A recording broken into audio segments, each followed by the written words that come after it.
నీ బిడ్డ నీ జీవితం ఆశీర్వాదకరంగా మార్చబోతా ఉంటుంది. నీ జీవితం ఆశీర్వాదకరంగా దేవుడు మార్చడానికి ఇష్టపడతా ఉంటున్నాడు. నీకు అనేక మందికి దీవెనకరంగా చేయడానికి దేవుడు ఇష్టపడతా ఉంటున్నాడు. నీకు అనేక మంది పెట్టడానికి దేవుడు చేయబోతూ ఉంటున్నాడు. దేవుడు నిన్ను బలపరచబోతూ ఉంటున్నాడు. దేవుడు నిన్ను నిలిచినప్పుడు సంతోషిస్తే దేవుడు నీ జీవితాన్ని అప్పగించుకుంటే దేవుడు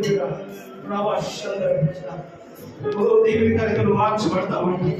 నువ్వు ఉండే కంపెనీ ఒకసారి జ్ఞాపకం చేసుకో. నేను మోసిన సభకుడు ఒకసారి జ్ఞాపకం చేసుకో. నువ్వు చేరిన సంఘము సార్వత్రిక సంఘాలను చేర్చగలిగిన సంఘమా, ఈ గురించి కనీని విడిచిన సభకుడా, ఈ గురించి మార్పు కలిగిన సభకుడా,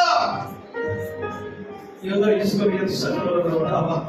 ఏ గంపలో ఉన్నావో జ్ఞాపకం చేసుకో. ఏ గంపలో ఉన్నావో జ్ఞాపకం చేసుకో.